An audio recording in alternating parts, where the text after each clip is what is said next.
In Ablat Gemara, it is Motzei Shabbos Kodesh Parshas Vayeshev Shad Mevarchim. We are up to Daf Nun Gimel Omer Aleph, the very top of the page. Gimel Omer Aleph, the very top of the page. And so we're continuing to discuss words, the meaning of words. When a person makes a neder and he says a certain word, what exactly is he referring to?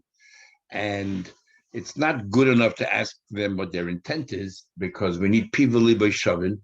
Even if the intent was something, if the words don't carry that meaning at all, they're going to help.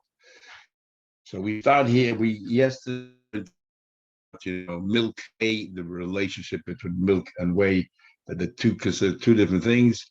But then we said, but if people refer to whey as koima de chalba, that this is a whey of milk, then because whey still references itself back to milk or refers itself back to milk, then when you say whey, we say milk, whey, and milk are together. So now we're continuing on the theme of that theme. Hanoidim and hatamorim. If someone makes a neder, he will not eat dates. Mutu b'dvash. Dvash, honey, is something that exudes from dates. So dates are dates, and honey is honey, even though it comes from the dates. So therefore, the only thing you're forbidden to eat is dates, but you're not forbidden to eat the honey. What about but mutter b'dvash money, made with the honey from dates? Mistovnis are grapes that will never ripen; they never become mature, and even the winter they hang around. And the only thing you produce from them is vinegar. The same idea. Mistovnis mutter b'chay mistovnis. The vinegar that is extracted from these grapes are permitted. So the Tanna Kama holds that if you say something, then that's forbidden, and anything which derives from there is not included. That's the view of the Tanna Kama. Rabbi Yehuda Ben says it depends. He says kol sheshem tuldase kruya olav the noider heimenu. Let's say if you would refer to honey as date honey, so if you then say honey, it includes the dates as well. We're doing the top Mishnah and Daf Nun Gimel Amud Aleph of Gevach Shuatov. So we have two views right now. The Tanna Kama says if you ban something, then that's forbidden to you, and anything which is a derivative of that is not. So dates are forbidden, but the honey is not. Now Yehuda Ben says if people refer to that honey as date honey, then if you ban the date, the honey is forbidden as well, and not like the Tanna Kama. Says the Mishnah.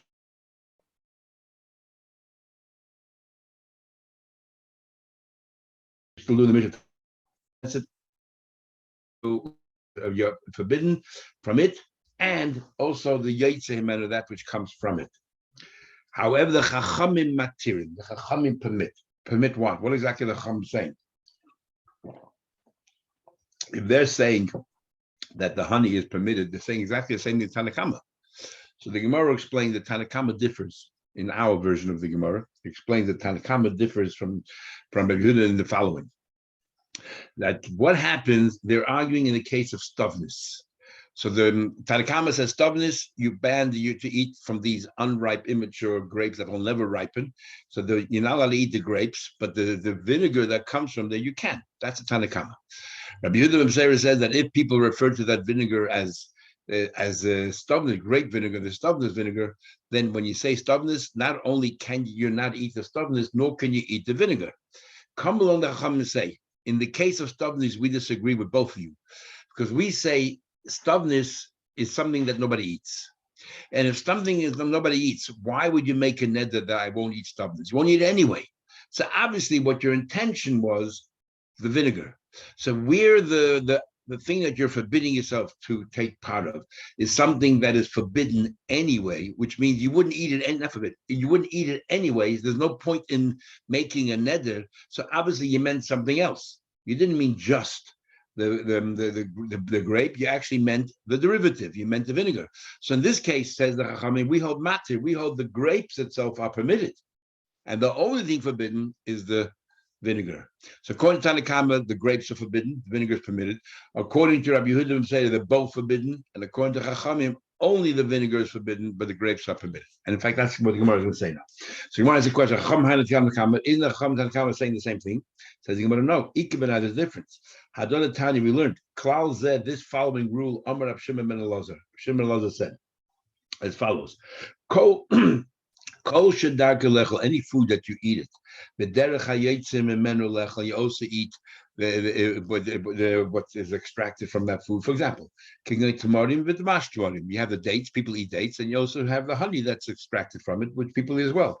Then nodar boy, if you made a neder that you will not eat the dates, then also be not only can you not eat the date, nor can you eat the honey that comes from it, which that is obviously the opinion of Rabbi Yehuda ben Beseira. They're both forbidden. The Vilna Gaon's version is like the Rishalmi, where it says mutter b'yetzemen, is permitted that which comes from it. In other words, we follow like a Tanakama. If you ban the honey, also boy, you're not allowed to eat the date, which is like a Vilna or mutter boy is permitted like Tanakama. But this is the word that come in. Kosher ain't darkelech. The grapes, for example, that nobody eats. The only thing they eat from that grape is the vinegar that is produced from that grape. Then boy, if you ban yourself from eating the grapes, what's the point? You wouldn't eat it anyway. Ain't also what is forbidden now? So obviously you try to forbid yourself something. The vinegar. The only thing that you try to make a neder against was the vinegar, obviously. That's that Mishnah. And we continue along the same thing. But here we have another, the way the Ran learns, we have another factor. You have a generic name and you refer to it, and then sometimes you have something similar, but then you don't just say, one word, you have to give another word so people know what you're talking about. For example, wine. When you say wine, what do you conjure up in your mind? Of course, grape wine. But there's apple wine, there's watermelon wine, there are other wines being sold, but those wines are not called wine. They're called watermelon wine, called apple wine. Not just wine. The word wine itself on its own is grape wine. That's what he's saying here. If you make a net, they won't drink wine. You can eat apple wine because nobody calls apple wine wine. It's called apple wine. From oil, if you say from oil, you're permitted to eat to use sesame oil, because in Israel, what kind of oil do they use generally? Olive oil. There are plenty of olive orchards. So therefore, but sesame oil, you wouldn't call it oil. If you wanted sesame oil, you would say sesame oil, canola oil. You would call it by its name. Minadvash, honey. Generally, honey is bee honey. So mutter bedvash tamarim. So this does not refer to date honey. If you intended date honey, you would say date honey. If you say vinegar generally is wine vinegar that went rancid. Is mutter b'chaymed stavnis. You'll be permitted to use the vinegar from these grapes we call stavnis, because that's not generally, when people refer to vinegar, they mean regular wine vinegar. Creation from leek, mutter b'kaplutas. You're permitted kaplutas. Kaplutas is in the family of leek. Rashi says, interesting, that creation means legumes, which we never translate creation to mean legumes. Creation always means leek. So someone say it's a mistake, but Rashi actually says kidneys, that it's a kind of legume, or it's a generic name for legumes. Anyway, if you say creation, you're permitted with kaplutas. Kaplutas is a kind of a leek with a head to it. Min hayerek, if you say vegetables, yerek is green vegetables. If you say min hayerek, green vegetables, there's two kinds of vegetables. The vegetables you cultivate in your garden, and then the vegetables that grow wild in the field. Generally, vegetables, when we refer to green vegetables, you're talking about what you plant in those days, what you plant in the garden. Well, in the field, you would refer to it as field vegetables because they grow wild. It's not the same. So if you use the word yerek, grinsen, or green vegetables, then mutter bi rakas asada, you're permitted to eat the vegetables in the field. Shehu shem levai, because that is not referred to on its own. You always add another word to it, like an adjective or something, a descriptive, so that we know what you're talking about. Argument of the Shainim, if Shehu Shem Levi is only referring to the very last case, Yerek, to explain the difference between the Yerek of your garden and the field, or it has actual explanation for every single law in this Mishnah. Tanya, we learned. The bottom line is these are not absolute rules. This is how people talk in the vernacular. So the question is where they come from. What's in the local, in the colloquial way of speaking? What are they referring to? So Tanya, we learned the rice. So if you live in Israel and you say oil, you obviously mean olive oil. So mutter b'shem shumshun, you're allowed to have sesame seed oil. But also shem zayit, you don't have olive oil. Well, with Bavel, if you are in Bavel, where they didn't have access to olive oil, so what kind of oil did they use there? Sesame seed oil. So if you said, I don't have any oil in Bavel, also b'shem shushi, forbidden to have oil, sesame seed oil, but mut b'shem zayis, but olive oil permitted. And mokim b'shem estapkim mizeh umizeh, and where some people do use one kind of oil, some use other. In other words, the word oil can be both. Then also b'zeh b'zeh, then both are forbidden. Says what pshit isn't that obvious? If people refer to oil as olive oil and sesame oil, they're both forbidden. The Ruba Mechad, but talking about a case where the majority of the people, let's say, use, when they say oil, they mean this, but most people use only one, but there are some people, when they say oil, they mean the other one. So I would have thought, I would have thought, well, when a person says oil, let's see what the majority of the people say, and that's what he meant. Kamash Shalom, no. Kamash Shalom, that for minority of the people also it's referred to oil something else, then we are a suffix Isur al-Khumra. We are Machmer, and we say that it means both. And there's an argument in question of Mefarshim, what about if the person says, but I meant this? I meant this. So if he conforms with the majority, then maybe that's all is forbidden. And if the majority of people say oil, I mean olive oil, even though some people mean sesame seed oil.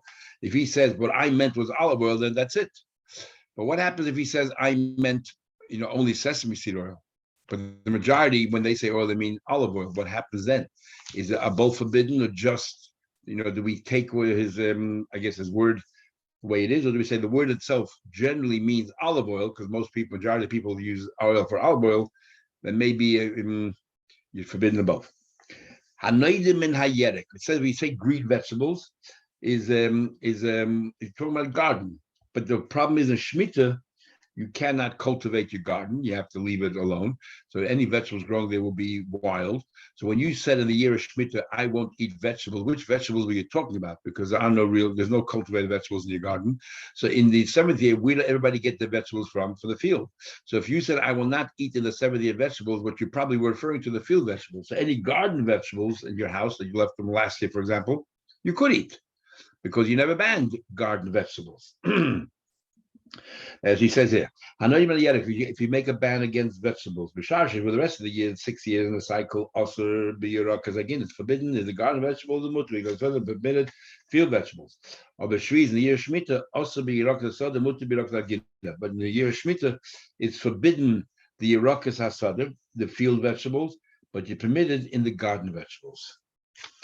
Because in Shemitah year, you don't eat garden vegetables. So what's the point of banning garden vegetables? So therefore, what you meant was field vegetables. So any leftover garden vegetables are permitted. So can I ask, in the Shemitah year, even if it's yours, you haven't cultivated, but can't you just take out what you need for immediate consumption? But there's nothing growing in your gardens, right? So what's growing is in the field, wild, and in the gardens, things don't really grow wild. But okay, so if somebody makes a neder that they will not eat from garden vegetables, they will not eat vegetables in the year of Shemitah, you probably were not referring to garden vegetables because nothing really grows there. And what's so special about garden vegetables is that you cultivate them, but in the Shemitah you won't. So you probably meant field vegetables. That's where the majority of vegetables will grow wild. So therefore, you're permitted to eat from garden vegetables. That when do we say this law? That there's no garden vegetables really available, and therefore you're referring to field vegetables, is I wouldn't import any vegetables from Chutz La'aretz into Israel. Why? But they import vegetables from Chutz La'aretz, and the vegetables will be also garden vegetables. So you could very well have been referring to garden vegetables. In all probability, that's exactly what you're referring to. Then also is forbidden. Now, what do you mean? How come in our Mishnah it doesn't mention a word about whether you import or you don't import? Because it seems that not everybody agrees you're permitted to import vegetables into Israel. Now, what's the basis of the argument? So Katanais, actually there's an argument if you're permitted to import vegetables from Chutz La'aretz into Eretz Yisrael. And that is, you cannot bring in vegetables from Chutz La'aretz to Eretz Yisrael. We'll see in a minute why not. So you are permitted to import vegetables into Israel. My time in what's the reason why you cannot import vegetables? We are worried about the clumps of earth that might be attached to the vegetables. In other words, Tanakama says They would bring in clean vegetables into Israel. What's the problem? However, says. However, the Tanakhama says no, because in Israel in those days we're very concerned about Tumah V'Tara. The Kohanim had to serve in the Beis Hamikdash, collect the Trumah that couldn't be Tameh. They made a rule that Eretz Ha'amim, the dirt of all the Goyish places, dirt outside of Israel is Tameh. It's called Eretz Ha'amim. What are we worried about? We're worried about that there are parts of dead bodies there. Why are we worried? According to some, it's from the Mabul. That the people all over the world strewn all over the place, and there's still bits and pieces of corpses spread everywhere, and therefore we made a decree against Eretz Ha'amim. Now, the vast majority be goyim, and goyim are not metame only be maga v'mas if you touch it or if you carry it. But here it seems that we're worried more about oil. The more you're hovering over it. And there's an argument whether oil exists by goyim. In fact, we'll learn about it in Gemara Bava Metzia, Kufidalot, and other places, whether there's oil. But it seems from some of the Rishonim, like Rashi and others, that we are actually worried about oil, that the halach is we are worried about it. And in fact, could very well be that is the argument between Hananya ben Gamliel and the Tanakhama. The Tanakhama says we don't want to import vegetables because you might be an oil over the vegetables, and we're not worried you're going to touch the dirt itself, but you're going to hover over it, and this will be a problem. However, because you won't touch the dirt because you're careful. However, Rabbi Chanan ben Gamliel says there is no oil when it comes to a non-Jew. So the Isser of Gush, we're worried about Maga Masa, not about oil, and therefore it's not a problem. That's one possible way of explaining it. Or the way some of the Shayim here say they used to clean it, and therefore there was no problem of dirt. That's the argument. In Bav Basra, we have an argument if you're allowed to export fruits from Eretz Yisrael to Chutz La'aretz. And the Gemara actually thinks halacha shel is you're not allowed to. And how they do it today is because someone to say that they were planted initially with the intention of exporting. And that's different. The Gemara is talking about they were produced locally, so therefore it has to remain with the locals, make sure you have enough sufficient produce from Paris. All those orchards and everything else, that the oranges and the olives and all that, they do it in order to export, and therefore that's very different. Next Mishnah. Continuing along the same thing. If somebody said akruv, cabbages, also be asparagus. You're forbidden with asparagus. Interesting. This is our word asparagus, but it has nothing to do with asparagus. Asparagus is, according to some Rishonim, is a soup that they used to make cabbage soup. Others say it's a kind of species of cabbage, a specific species of cabbage.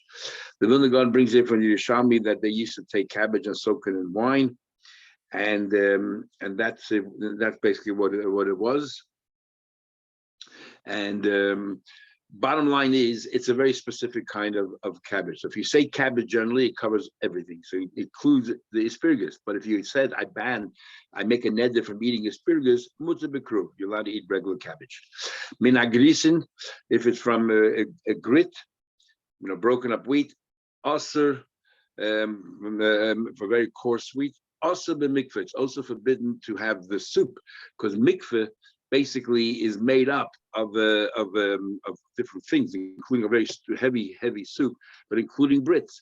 So therefore, it's forbidden because the soup is basically made up of the grits. So it's forbidden. But Rabbi Yasi says no. Grisin is grisin. Grisin he meant in its own state, not when it's part of a soup, and therefore he says it is permitted. If somebody says from the soup, if somebody says I ban myself from eating mikveh from this heavy soup, grisin. It does not include grisin because grisin is a separate thing altogether. Because you have in the soup that boiled down and broken up completely doesn't make grisin on its own awesome. Minha mikveh, if you let's say mikveh asa b'shum, you're not allowed to eat garlic because garlic, according to some Rishonim, was the main flavor of the mikveh. That's what gave it all the flavor. So therefore, you're not allowed to eat the garlic. Some say we're talking about the garlic that was cooked in the soup, even if you take it out. Some say that's how they used to eat the garlic in those days. They used to take the garlic and let it soak in water and let it stew it. And therefore, you're not allowed to eat the garlic even if you take generally. But Rabbi Yasi says it's permitted because it's not referred to as mikveh. You call it garlic. Min hashum, but if you ban garlic, then mutar b'mikveh, you're definitely allowed to have the soup because soup has other things besides garlic. Min adoshim, lentils, also b'ashishim, you're not allowed to eat ashishim. What exactly is ashishim? We had a few days ago. whether it's the flour that they used to make from lentils, and they used to make bread out of it, so it came from lentils. Whether the Ran said they used to take lentils and toast it with honey or fried with honey, so it's real lentils. That's why it's included in the prohibition. Or it's like the psoilis, the leftovers of lentils, but it came from lentils, so therefore it's forbidden. Rabbi Yossi matter, Rabbi Yossi is permitted because it's not referred to as a doshim. Mino ashishim mutar b'adoshim, but if you say I will not eat ashishim, you definitely not eat lentils because nobody referred to lentils as a doshim. What happens? Chita. Chita is singular, a piece of wheat, and chitin is plural. If you're going to say, what does it mean I'm not going to eat one kernel of wheat? So obviously you mean one unit of wheat. A unit of wheat would be a loaf of bread because you take wheat, you turn it in flour, and then you make one loaf of bread. So chita, one, would be a loaf of bread. Chitin in plural, you mean literally kernels of wheat. So if you say chita chitin both, shani toyim, that I will not have any benefit from, asa behen, you're forbidden, ben kemach, flour, beta pasta, bread, it's all forbidden. Because chita covers bread and chitin covers the flour and the kernels. Grisen, if you say a single grist, what's a single grist? A single piece of wheat. What does it mean? It obviously means one unit. I mean, you cooked it up and you made one big food out of it. So gris is one cooked food, and grisin is in the raw state, a number of kernels. So I told also ben chaim is with the raw, with the cooked. Abuda says koinim goris chita shani time. If he said singular goris, which means a soup, or chita single, which means bread. Mutter lokas chaim. You're allowed to chew them both when they're raw, but not in the form of bread or when they're not cooked as soup. It's permitted. Tanya, we learned that Shimon says. Chita shani toy, if it's a singular chita wheat, also left you're not allowed to bake because you meant a loaf of bread, but a mutter lokas you're allowed to chew because that's a multiple number of kernels of wheat. That's what you're referring to. Chitim, if you said chitim shani toyim, if you said chitim in plural, so obviously you just mean kernels. Also lokas you're not allowed to chew raw, but a mutter lafas you're allowed to bake because that's only one unit. If you said chita chitin like our mishnah shani toyim, like I taste also ben lokas ben lafas you're not allowed to chew raw, nor can you bake. Goris in singular shani toyim, which means a cooked item is singular. Also lavash you're not allowed to cook, but a mutter lokas you're allowed to chew. Grisin. You say plural grisin, which obviously means the raw stage of time. Also lokas and mutter lavash you're not allowed to chew, but you're allowed to cook. Gar rice grisin shani time. If you say both, gar rice and grisin is our taste. Also it's forbidden bein levashel, whether to cook, bein lokas, whether to chew. Hadin Allah chanoidim and amamushel. That concludes the 6th parak of Nedarim.